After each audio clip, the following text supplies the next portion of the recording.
ఇచ్చిన హామీలు మర్చిపోయి గజనీలాగా ప్రవర్తించి ఎన్నికలు వస్తున్నాయనగానే పసుపు కుంకుమ అంటూ మిమ్మల్ని మోసం చేయడానికి మళ్ళీ తెరలేపాడు.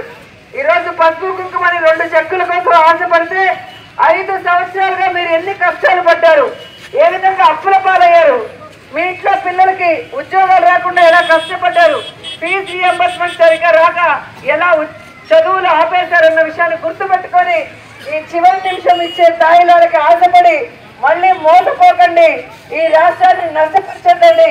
9 సంవత్సరాలుగా ఈరోజు మీకోసం అసెంబ్లీ లోపల బయట జగన్మోహన్ రెడ్డి గారి ప్రభుత్వంతో పోరాడి ప్రతి ఒక్క సమయంలో కూడా ఆయన మనకి అండగా ఉన్న విషయాన్ని గుర్తుపెట్టుకోండి. ఈరోజు జగన్మోహన్ రెడ్డి గారు మనకి నవరత్నాల్లో ఎప్పుడో చెప్పాడు పెన్షన్ 2000 ఇస్తాడని, కానీ ఇవ్వడానికి కుదరదు, అంత బడ్జెట్ లేదన్న చంద్రబాబు నాయుడు ఈ రోజు మాత్రం 2000 ఇస్తానని చెప్పి 1-2 నెలలు మాత్రం ఇచ్చి మళ్ళీ మిమ్మల్ని మోసం చేయాలనుకుంటున్నాడు. ఇది జగన్మోహన్ రెడ్డి గారి కళ.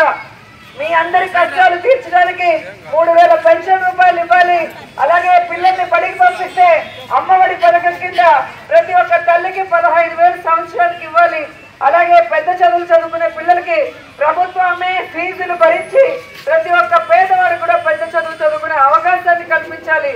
అలాగే ఆరోగ్యశ్రీలో 1000 రూపాయలు దాటితే ఎవరు కూడా అప్పుల పాలు కాకుండా ప్రభుత్వమే ఆరోగ్యశ్రీ ద్వారా ప్రతి ఒక్క బిల్లు కూడా కట్టే పథకం తీసుకొచ్చారు. అలాగే మీరు చూస్తే రైతులకి ఆసరాగా వారు అప్పుల పాలు కాకుండా వారు పండించిన పంటకి గిట్టుబాటు ధర ఇచ్చే విధంగా అన్ని రకాలుగా మీకు సపోర్ట్ గా ఉంటూ మరి మీ యొక్క రుణమాఫీ కూడా 4 దఫాలుగా చేయడానికి సిద్ధంగా ఉన్నారన్న విషయాన్ని గుర్తుపెట్టుకోండి. 25 లక్షల మంది ఈరోజు పేదవాళ్ళు ఉంటే మరి వాళ్ళందరికీ కూడా ఇల్లు కట్టించకుండా కేవలం 5 సంవత్సరాల్లో 3 లక్షల ఇల్లు మాత్రమే కట్టారు. అదే రాజశేఖర రెడ్డి గారు ఉన్నప్పుడు దేశంలోనే అత్యధిక ఇల్లు 48 లక్షల ఇల్లు మరి 2 రాష్ట్రాలు కలిసి ఉన్నప్పుడు కట్టి ఎవరు కూడా చేయనంత విధంగా ప్రతి ఒక్కరికి గృహాన్ని కల్పించారు. అలాగే జగన్మోహన్ రెడ్డి గారు రాగానే 25 లక్షల ఇల్లు కట్టి పేదవాళ్ళందరికీ కూడా ఇల్లు ఇవ్వాలి అన్న ఆలోచనలతో ఉన్నారు. అంతేకాకుండా ముఖ్యంగా ఆడవాళ్ళకి రక్షణ లేకుండా 5 ఏళ్ళు 7 ఏళ్ళు 9 ఏళ్ళ ఆడపిల్లలు కూడా రేప్ చేసే పరిస్థితి. ఈరోజు ఆడవాళ్ళని ఏ విధంగా రక్షణ లేకుండా ఎంతమంది తరలిస్తున్నారో వ్యభిచార కూపంలోకి మనం చూస్తున్నాం.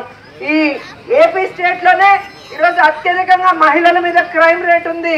ప్రతి సంవత్సరం 11% ఆడవాళ్ళ మీద అఘాయిత్యాలు చేయడం పెరిగిపోతుంది. అంటే అది చంద్రబాబు నాయుడు గారి చేతగానితనం వల్లే.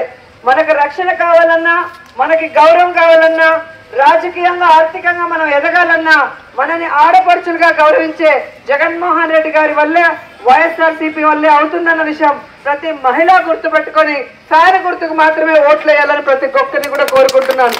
2 ఓట్లు ఉంటాయి, ఒకటి ఎమ్మెల్యే ఒకటి ఎంపీ, 2 కూడా ఫ్యాన్ గుర్తుకు ఓటేసి అత్యధిక మెజార్టీతో గెలిపించి జగన్ గారి ప్రభుత్వంలో మనం ఉండి మన నియోజకవర్గాన్ని మన గ్రామాల్ని కూడా చక్కగా అభివృద్ధి చేసుకుంటూ ప్రతి డ్వాక్రా అక్క చెల్లెమని, రైతుని, నిరుద్యోగుల్ని, అలాగే విద్యార్థుల్ని కాపాడుకునే విధంగా నన్ను ఆశీర్వదించి ఫ్యాన్ గుర్తు కోటేమని ప్రతి ఒక్కరిని చేతులెత్తి నమస్కరిస్తూ కోరుకుంటూ సెలవు తీసుకుంటున్నాను.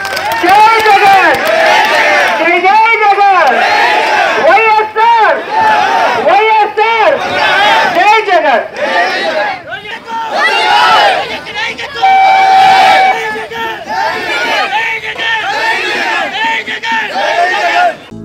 హలో, మిమ్మల్నే యోయో టీవీ యాప్ డౌన్లోడ్ చేసుకున్నారా? ఇంకా లేదా? మీ యాప్ స్టోర్కి వెళ్ళి వెంటనే డౌన్లోడ్ చేసుకోండి.